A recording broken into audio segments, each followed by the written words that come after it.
Jeet media ನೆಟ್ವರ್ಕ್ಸ್ನಲ್ಲಿ for the first time ನಾವು podcast ಅನ್ನು ಮಾಡ್ತಾ ಇದ್ದೀವಿ. ಇದು ನಮ್ಮ ವಿನೂತನ ವಿಭಿನ್ನ ಪ್ರಯತ್ನ ಅಂತಾನೆ ಹೇಳ್ಬೋದು. ಈ ಪಾಡ್ಕಾಸ್ಟ್ ಒಂದು ಜ್ಯೋತಿಷ ಇರ್ಬೋದು, ಆಧ್ಯಾತ್ಮ, ವಾಸ್ತು, ಈ ಎಲ್ಲವನ್ನ ನಾವು ಪ್ರತಿದಿನ ನಮ್ಮ ಡೇ ಟು ಡೇ ಲೈಫಲ್ಲಿ ನಾವು ಅಳವಡಿಸ್ಕೋತಾನೆ ಇರ್ತೀವಿ. ಅಡುಗೆ ಮನೆಯಲ್ಲಿ ಸಿಗೋಂಥ ಸಾಕಷ್ಟು ವಸ್ತುಗಳು ನವಗ್ರಹಗಳ ಜೊತೆಗೆ ಸಂಬಂಧ ಹೊಂದಿದೆ. ಮನೆ ಒರೆಸುವ ವಿಚಾರದಲ್ಲೂ ಕೂಡ ಒಂದಷ್ಟು ಆಚಾರ ವಿಚಾರ ಇದೆ ಅನ್ನುವಂಥದ್ದು ಸಾಮಾನ್ಯವಾಗಿ ತುಂಬಾ ಜನಕ್ಕೆ ಗೊತ್ತಿರೋದಿಲ್ಲ. ಮನೆಯನ್ನು ಒರೆಸಿದಾಗ ಅಲ್ಲಿನ ನೆಗೆಟಿವಿಟಿಯನ್ನು ಹೊರಗಡೆ ಹಾಕ್ತೇವೆ. ಇದು ತುಂಬಾ ಇಂಪಾರ್ಟೆಂಟ್ ಆಗಿರುತ್ತೆ. ಅರ್ಧ ಮುಷ್ಟಿ, ಅರ್ಧ ಹಿಡಿಯಷ್ಟು ಉಪ್ಪು ಹಾಕಿ ನೆಲ ಒರೆಸಿ, ಇನ್ಸ್ಟಂಟ್ 5 ನಿಮಿಷದಲ್ಲಿ ನಿಮ್ಮ ಕಣ್ಣು ಮುಂದೆ ರಿಸಲ್ಟ್ ಸಿಗುತ್ತೆ. ಈ ಗುರುವಾರ ನೆಲ ಒರೆಸಲೇಬಾರ್ದು ಮನೆಯಲ್ಲಿ ಅಂತ ಹೇಳ್ತಾರೆ. ಯಾವ ಕಾರಣಕ್ಕೆ ಗುರುಜಿ? ಇದು ನಿಜಾನ, ಹೇಗೆ? ಹೌದು, ಖಂಡಿತ ನಿಜ. ಯಾಕೆ ಅಂತಂದ್ರೆ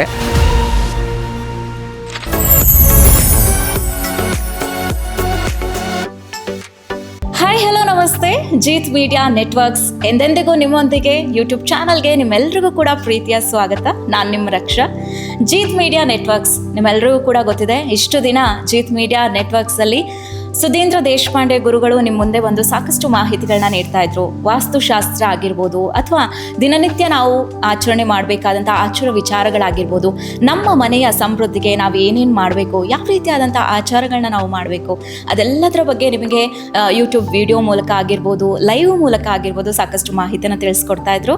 ಆದರೆ ಇವತ್ತು ಜೀತ್ ಮೀಡಿಯಾ ನೆಟ್ವರ್ಕ್ಸ್ನಲ್ಲಿ ಫಾರ್ ದಿ ಫಸ್ಟ್ ಟೈಮ್ ನಾವು ಪಾಡ್ಕಾಸ್ಟನ್ನು ಮಾಡ್ತಾ ಇದ್ದೀವಿ. ನಮ್ಮ ಇವತ್ತಿನ ಪಾಡ್ಕಾಸ್ಟ್ನಲ್ಲಿ ಸುಧೀಂದ್ರ ದೇಶಪಾಂಡೆ ಗುರುಗಳು ಕೂಡ ಜಾಯಿನ್ ಆಗ್ತಾ ಇದ್ದಾರೆ. ಹಾಗೆ ಈ ಪಾಡ್ಕಾಸ್ಟ್ನಲ್ಲಿ ವಿಶೇಷವಾಗಿ ಹೇಳಬೇಕು ಅಂತಂದರೆ, ನಾವು ದಿನನಿತ್ಯವಾಗಿ ಮಹಿಳೆಯರಾಗಿರ್ಬೋದು, ಮನೆಯಲ್ಲಿ ಹಿರಿಯರಾಗಿರ್ಬೋದು, ಹಾಗೆ ಮನೆಯ ಅಭಿವೃದ್ಧಿಗಾಗಿರ್ಬೋದು, ಸಣ್ಣ ಪುಟ್ಟ ವಿಚಾರಗಳಾಗಿರ್ಬೋದು, ಅದೆಲ್ಲವನ್ನು ಕೂಡ ನಾವು ಹೇಗೆ ಆಚರಣೆ ಮಾಡಬೇಕು, ಯಾವ ರೀತಿ ಆಚಾರ ವಿಚಾರಗಳನ್ನ ನಾವು ನಡೆಸ್ಕೊಂಡು ಹೋಗಬೇಕು, ಏನೇನು ಮಾಡಿದ್ರೆ ನಮ್ಮ ಮನೆಗೆ, ಮನೆಯವರಿಗೆ ಅಭಿವೃದ್ಧಿ ಆಗುತ್ತೆ, ಈ ಎಲ್ಲ ವಿಚಾರಗಳ ಬಗ್ಗೆ ನಮ್ಮ ಇವತ್ತಿನ ಪಾಡ್ಕಾಸ್ಟ್ನಲ್ಲಿ ತಿಳ್ಕೊಳ್ಳೋಣ. ಮೊದಲಿಗೆ ಪಾಡ್ಕಾಸ್ಟ್ ಆರಂಭ ಮಾಡೋದಕ್ಕೂ ಮುಂಚೆ ಗುರುಗಳು ಕೂಡ ನಮ್ಮನ್ನ ಜಾಯಿನ್ ಆಗಿದ್ದಾರೆ. ಗುರುಗಳನ್ನ ವೆಲ್ಕಮ್ ಮಾಡ್ಕೊಳ್ಳೋಣ.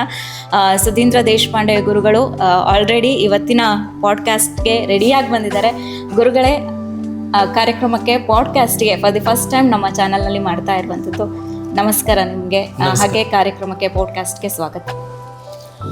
ವಕ್ರತುಂಡ ಮಹಾಕಾಯ ಕೋಟಿ ಸೂರ್ಯ ಸಮಪ್ರಭ ನಿರ್ವಿಘ್ನಂ ಕುರುಮೇ ದೇವ ಸರ್ವಕಾರ್ಯೇಷು ಸರ್ವದಾ ಶುಕ್ಲಾಂಬರಧರಂ ವಿಷ್ಣುಂ ಶಶಿವರ್ಣಂ ಚತುರ್ಭುಜಂ ಪ್ರಸನ್ನ ವದನಂ ಧ್ಯಾಯೇತ್ ಸರ್ವ ವಿಘ್ನೋಪಶಾಂತಯೇ. ಪ್ರಥಮ ಪೂಜಿತ ವಿಘ್ನ ನಿವಾರಕ, ವಿಘ್ನ ವಿನಾಶಕ ಗಣಪತಿಯನ್ನ ನೆನೆಯುತ್ತಾ, ಗಣಪತಿಯ ಪಾದಾರವಿಂದಗಳಿಗೆ ಕೋಟಿ ಕೋಟಿ ನಮಸ್ಕಾರಗಳನ್ನು ಹೇಳ್ತಾ ಇವತ್ತಿನ ಪಾಡ್ಕಾಸ್ಟನ್ನು ನಾವು ಶುರು ಮಾಡೋಣ. ನಿಮ್ಮೆಲ್ಲರಿಗೂ ಗೊತ್ತಿರೋ ಥರ ಜೀತ್ ಮೀಡಿಯಾ ನೆಟ್ವರ್ಕ್ ವಾಹಿನಿಯಲ್ಲಿ ನಾನು ವಿಡಿಯೋ ಮುಖಾಂತರ ಮತ್ತು ಲೈವ್ ಮುಖಾಂತರ ಪ್ರತಿದಿನ ಬರ್ತಾ ಇದ್ದೆ. ಹೌದು, ಇದು ನಮ್ಮ ವಿನೂತನ ವಿಭಿನ್ನ ಪ್ರಯತ್ನ ಅಂತಲೇ ಹೇಳ್ಬೋದು. ಈ ಪಾಡ್ಕಾಸ್ಟ್ ಇದರ ಮುಖಾಂತರ ನಮ್ಮ ಆಶಯ ಹಾಗೆ ಮುಂದುವರಿತಾ ಇದೆ. ಮನೆಯಲ್ಲೇ ಸಿಗುವಂತಹ ಸರಳ ಸುಲಭ ವಸ್ತುಗಳನ್ನು ಇಟ್ಕೊಂಡು, ಖರ್ಚು ಮಾಡೋದು ಬೇಡ, ಮನೆಯಲ್ಲೇ ಸಿಗುವಂತಹ ಸರಳ ಸುಲಭ ವಸ್ತುಗಳನ್ನು ಇಟ್ಕೊಂಡು ಅವುಗಳನ್ನು ಯಾವ ರೀತಿ ರೆಮಿಡಿಗಳಿಗೆ ಬಳಸ್ಕೋಬೋದು ಅಂತ ನಾನು ಪ್ರತಿದಿನ ಹೇಳ್ತಾ ಇರ್ತೀನಿ. ಈ ಪಾಡ್ಕಾಸ್ಟ್ ಮುಖಾಂತರ ಅದಕ್ಕೆ ಒಂದು ಸ್ವಲ್ಪ ರೆಕ್ಕೆಯನ್ನು ಅದಕ್ಕೆ ಜೋಡಿಸಿ ಇನ್ನಷ್ಟು ವಿಸ್ತಾರವಾಗಿ ಬೆಳೆಯುವಂತಹ ಪ್ರಯತ್ನವೇ ಈ ಪಾಡ್ಕಾಸ್ಟ್. ನಾನು ಸಾಕಷ್ಟು ಏನೇನು ಭಗವಂತ ಜ್ಞಾನಗಳನ್ನು ಎಲ್ರಿಗೂ ನೀಡಿದ್ದಾನೆ, ಅದರಲ್ಲಿ ಎಲ್ರಿಗೂ ಹಂಚ್ತಾ ಹೋಗೋಣ. ದಾರಿದೀಪ ಏನಿದೆ ಈ ಕಾರ್ಯಕ್ರಮ, ಬೆಳಕಾಗ್ತಾ ಹೋಗಲಿ ಎಲ್ರಿಗೂ. ಅದು ಈ ಕಾರ್ಯಕ್ರಮದ ಉದ್ದೇಶ.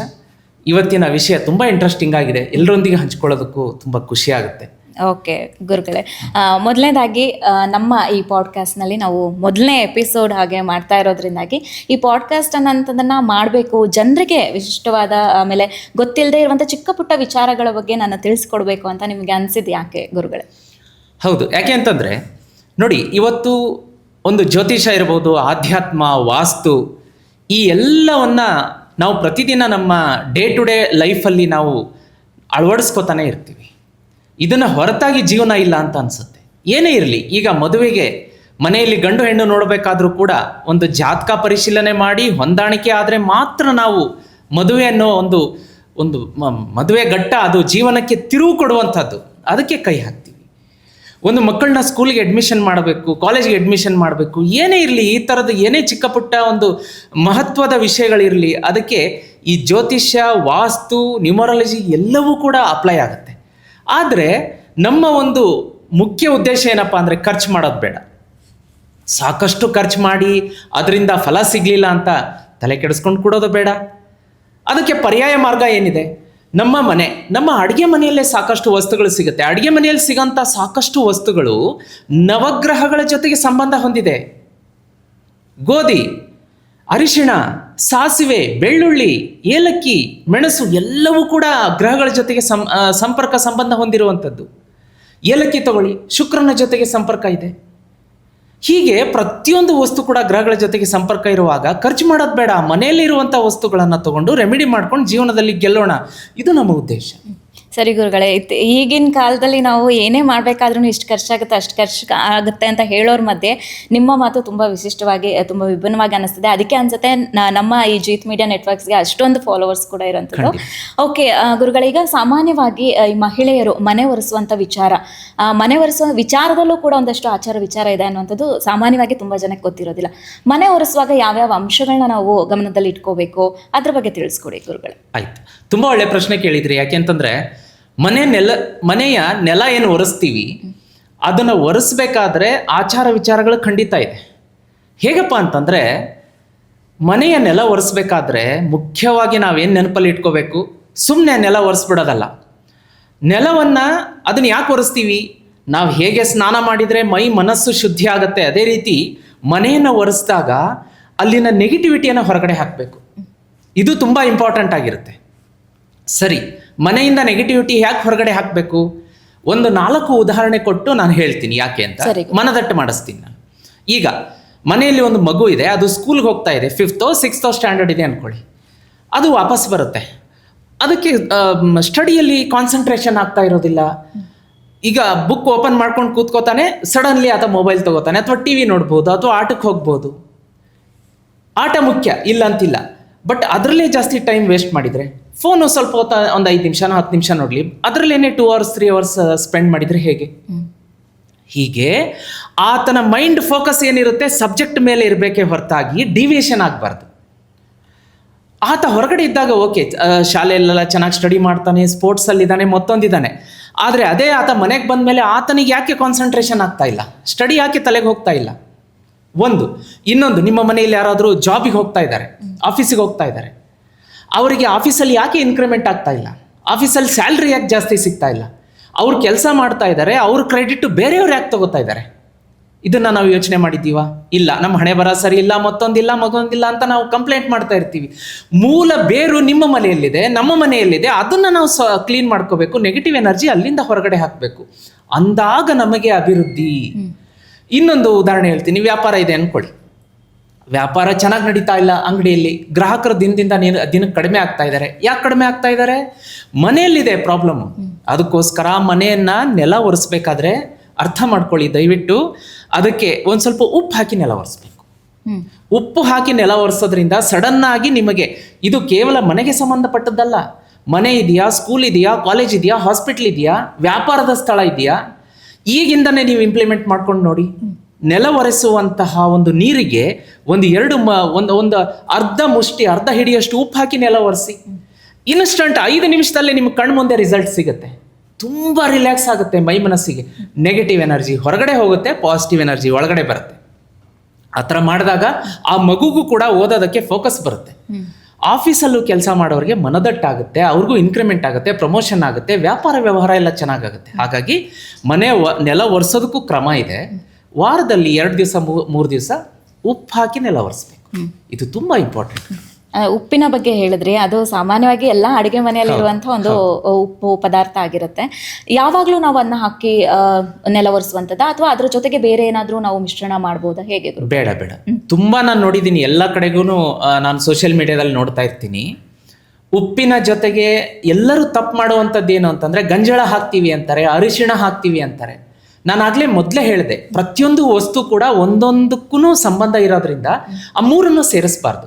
ಕೇವಲ ಉಪ್ಪು ಹಾಕಿ ಮಾತ್ರ ನೆಲ ಒರೆಸ್ಬೇಕು, ಅಂದಾಗ ನಿಮಗೆ ಅಕ್ಯುರೇಟ್ ರಿಸಲ್ಟ್ ಸಿಗುತ್ತೆ. ಅದು ವಾರದಲ್ಲಿ 2 ದಿವಸ ಮಾತ್ರ, ಜಾಸ್ತಿ ಬೇಡ. ಓಕೆ, ಸರಿ ಗುರುಗಳೇ. ಇನ್ನು ಈ ನೆಲ ಒರೆಸೋ ವಿಚಾರಕ್ಕೆ ಅಂತ ಬಂದ್ರೆ, ಈ ಗುರುವಾರ ನೆಲ ಒರೆಸಲೇಬಾರ್ದು ಮನೆಯಲ್ಲಿ ಅಂತ ಹೇಳ್ತಾರೆ.